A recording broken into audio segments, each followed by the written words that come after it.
But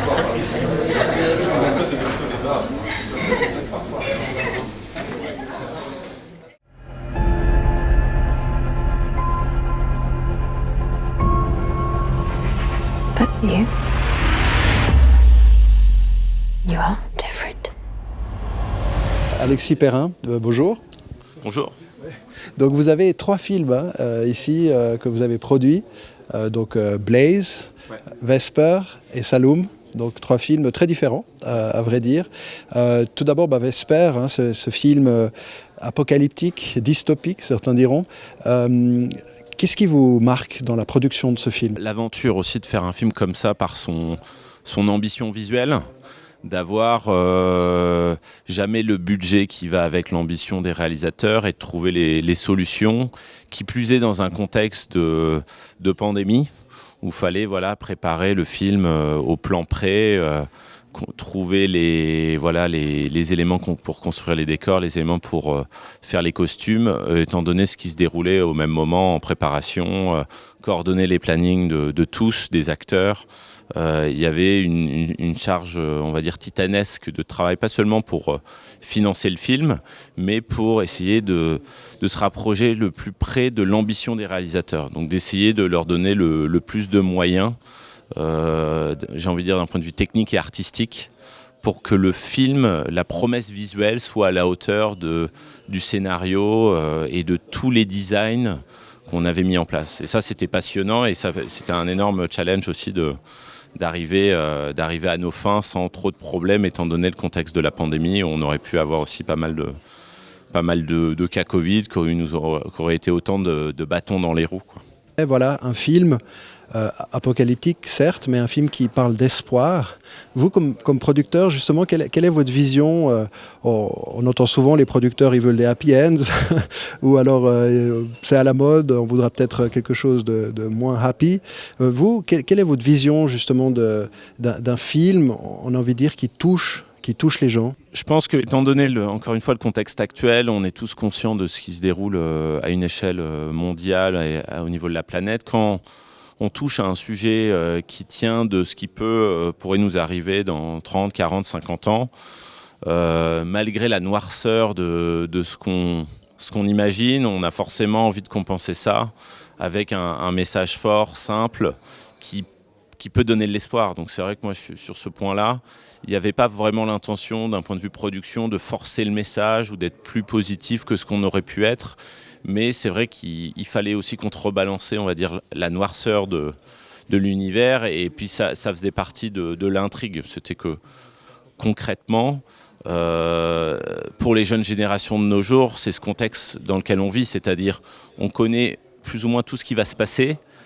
Est-ce qu'on baisse les bras ou est-ce qu'on décide de se battre et comment se battre et d'avoir un personnage comme le personnage de Vesper qui, dans un contexte difficile, même si c'est un monde post-apo, est là à se retrousser les manches, à faire preuve de créativité pour s'en sortir. C'est ce qui rend la quête et l'aventure du film contemporaine d'une certaine manière, et c'est ce qui était... C'est toujours plus passionnant, en effet, d'avoir un message positif, étant donné les sujets, ce qu'on montre de l'avenir, en tout cas dans le cadre de Vesper. Life there was like a frozen river.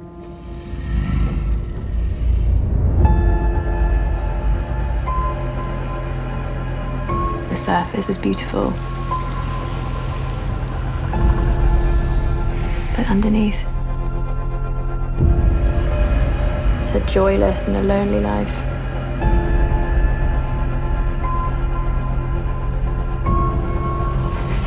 But you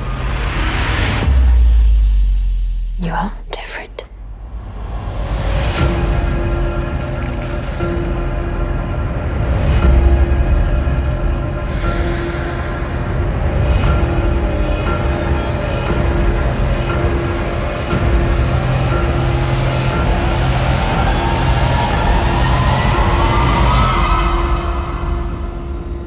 Vesper, you can change everything.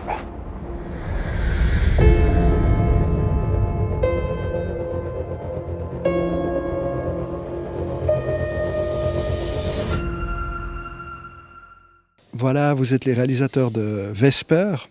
Ouais, un film vraiment qui parle du futur, un film qui décrit un futur assez sombre, presque une ambiance on peut même le dire, une ambiance de fin du monde. Donc ce décor déjà, tout d'abord de fin du monde, comment vous l'avez imaginé? Pourquoi vous l'avez imaginé de cette façon? En fait, on voulait tourner un film en Lituanie. En fait, on avait développé plusieurs projets pendant plusieurs années qui n'ont pas abouti. On s'est dit, en fait, notre précédent film avait été tourné en Lituanie, Vanishing Wave. On s'est dit, on va revenir un peu à nos sources et on va essayer de tourner un film en Lituanie, justement avec une ambition comme ça de film de science-fiction. Et un des atouts de la Lituanie, qui est un magnifique pays, c'est ces forêts qui sont assez magiques, qui sont vraiment des forêts de contes de fées, qui rappellent vraiment ces forêts comme ça, des contes de Perrault, des contes de Grimm. Et donc l'idée, voilà, c'était de développer une histoire comme ça, une histoire de science-fiction, mais en utilisant ces décors forestiers, ces décors de contes de fées. Donc c'est comme ça que petit à petit est venue l'idée, voilà, de faire un film, on va dire post-apocalyptique, c'est-à-dire un film qui se passe après notre civilisation, après la civilisation. What fascinates you in this theme? You know, after civilization, it's the end of the world. So what fascinates you in this subject, in this theme? First of all, we wanted to make a movie about hope, and we wanted to even after civilization, after in the worst dystopian future, yeah, that you can imagine, if there is people who manage to see the beauty, there is still hope. So, and we think that it's very important message for the youth today, because every day we had very sad news about that our world is dying, forests are extincting, animals, and everything is changing, and it seems there is no future. But until we manage to see the beauty, until we manage, then there is still hope. It's actually about fantasy films. What's quite obvious is that it allows to create other worlds, you know.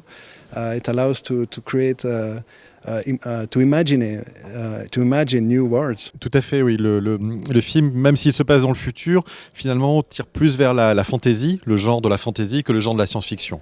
Bon, c'est un mix un petit peu des deux, mais ça va, oui, en effet, plus vers le genre de la fantasy, puisque l'idée, voilà, c'était de créer en fait de créer un écosystème, un nouvel écosystème, donc toute une flore et une faune en fait qui soit nouvelle. Donc voilà, parmi nos inspirations, par exemple, il y a les films de René Laloux, La planète sauvage, par exemple, où il y a justement ces espèces de faune un peu surréaliste, voilà. Mais aussi notre inspiration aussi dans la nature, c'est-à-dire qu'il y a vraiment il y a des choses vraiment fascinantes qu'on retrouve dans les plantes, des façons la sexualité des plantes est vraiment fascinante, la façon de se reproduire comme ça, qui adoptent des stratégies qui sont vraiment incroyables, qui sont des fois dignes d'organismes d'une autre planète. Et voilà, donc c'était vraiment l'idée de s'inspirer de tout ça et de voilà, de créer un univers qui soit on l'espère, original. Oui, ce qui frappe dans votre film, c'est aussi le fantastique, la fantaisie des images, le fantastique qui permet de créer réellement de nouveaux univers, quoi, d'imaginer de nouveaux univers, une nouvelle planète. Et bien sûr, ce qui frappe aussi dans votre film, c'est le thème lui-même, la maladie qui décime l'humanité. On pense bien sûr au Covid, qui a été un virus qui a bloqué l'humanité. Et là, c'est un peu la même chose quelque part. Ce virus décime l'humanité. Mais ce film, vous l'avez imaginé avant la pandémie ou après la pandémie? Oui, ça fait plus de 6 ans maintenant qu'on travaille sur ce projet. Donc c'était bien avant la pandémie.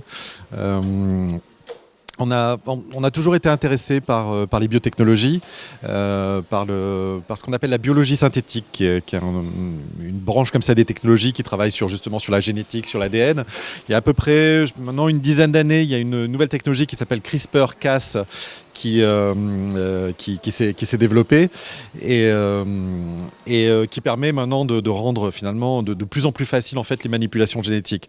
Et on peut très bien imaginer que dans 20, 30 ans, en fait, il sera quasiment possible en fait, de faire des manipulations génétiques dans sa cuisine. Et à partir de là, on va assister à une nouvelle révolution, comme il y a eu la révolution de l'informatique, la révolution industrielle, la révolution informatique, il y aura la révolution des biotechnologies. Et de la même façon que la révolution de l'informatique a complètement bouleversé notre monde pour le meilleur et aussi pour le pire, on peut facilement imaginer une révolution comme ça des biotechnologies. Voilà. Peut également changer totalement notre réalité pour le meilleur, mais aussi pour le pire. This film, you imagined the film before the pandemic, the pandemia, and you filmed it during the pandemia, which must have been something crazy, I can imagine. Yes, we were shooting a movie during the pandemic, and it was a really, really huge challenge. But I mean, our team was like very, very professional, and we always managed to find the ways. But what it was also interesting that even with actors, we were doing rehearsals via Zoom. So I mean, I met actors in real just it was 2 weeks before the shooting. So it was very, very interesting, like total adaptation to the circumstances. And production design, it was a huge challenge for production design because they couldn't go to shops, they couldn't take the things or get the things. They had to order everything online. So yeah, it was very interesting process. The theme, the pandemia, the virus. So you were very close actually to the actuality. I can imagine you were speaking about hope, you know.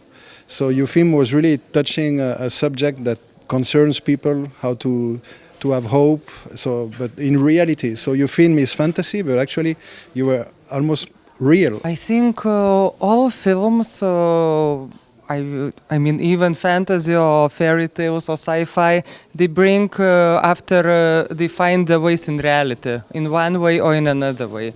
So, I mean, I don't know what to answer more.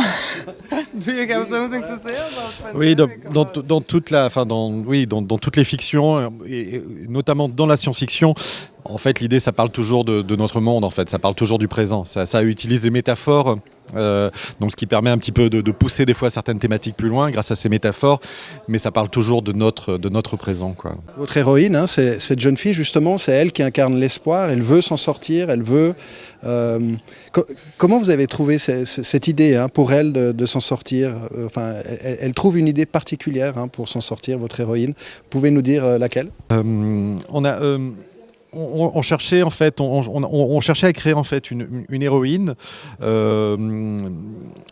qui, pour nous en fait, cristallise toutes les qualités de la nouvelle génération, de la nouvelle génération qui arrive, qui est beaucoup justement, qui a tout ce poids toute cette responsabilité de ce monde qui est de plus en plus mal. Et qui arrive là et qui doit trouver en eux cette génération qui doit trouver en elle en fait les ressources pour essayer en fait de s'en sortir et de rendre le monde un petit peu vivable et meilleur et essayer d'éviter la catastrophe. Donc on voulait que cette héroïne cristallise un petit peu toutes ces qualités, donc des qualités de créativité, des qualités de résilience, des qualités de combativité. Also, I mean, for us it was very important to create a heroine who refuses to be a victim, who, despite how many times she falls down, she always stands up and she goes on. And she uses all her energy, all her knowledge and everything to reach her goals. So she's a fighter, she's a creative fighter. So, I mean, we think it's very important nowadays. The film was turned in Lithuania. Was filmed in Lithuania. So your country, actually, what does it represent for you to have filmed this movie in your country? I mean, when we started to think about the project, we already knew that it will be shot in Lithuania, and we set this project in the nature because nature is very beautiful in Lithuania.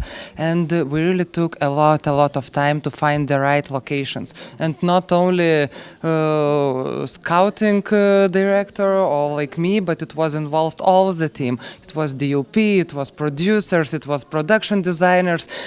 Each weekend and they were going, sending photos, searching for the best spot that could be taken for the movie.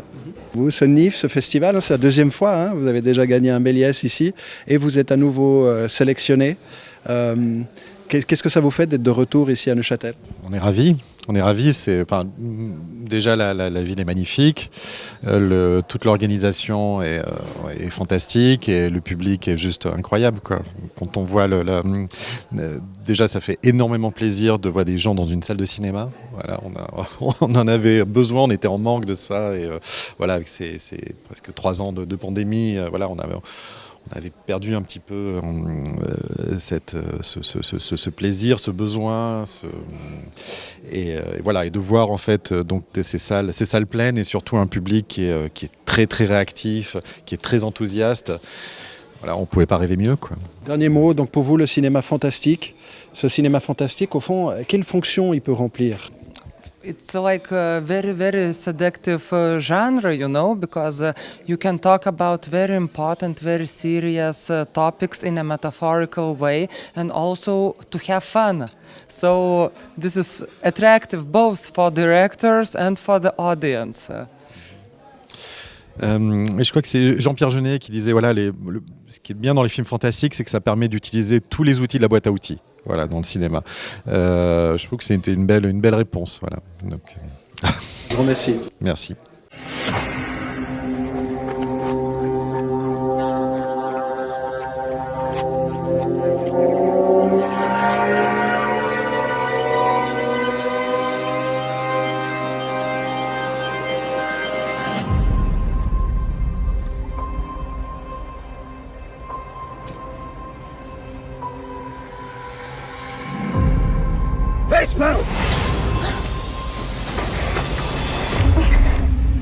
Partons, c'est dangereux ici. Mais tu devineras jamais ce que j'ai trouvé. Qu'est-ce que c'est? Des graines.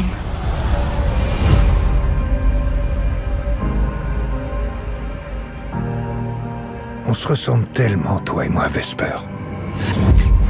Car on refuse de laisser ce monde nous écraser.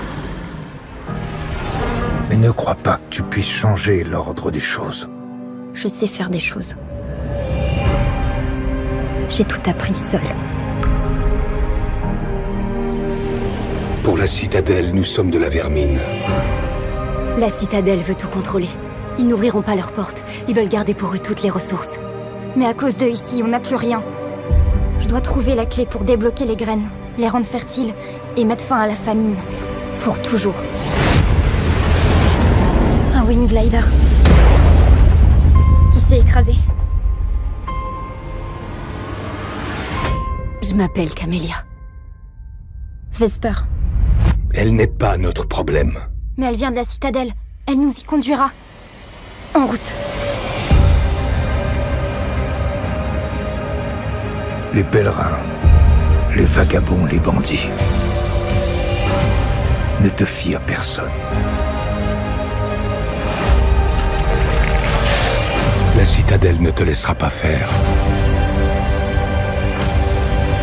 Ils m'arrêteront pas.